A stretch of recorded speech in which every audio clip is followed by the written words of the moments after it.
وكما قال بعضهم عبارة باطلة باطلة: العمل عبادة.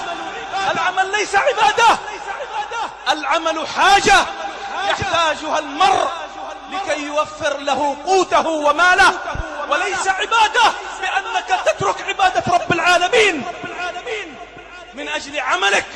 لا، هذا كلام باطل ما سمعناه لا من كتاب الله ولا من سنة النبي صلى الله عليه وسلم.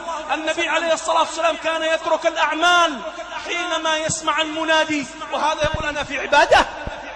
أي عبادة هذا العمل؟ هل أنت تتقرب فيه إلى الله؟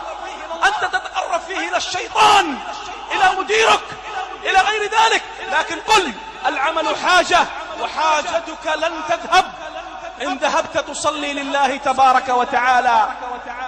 ينتشر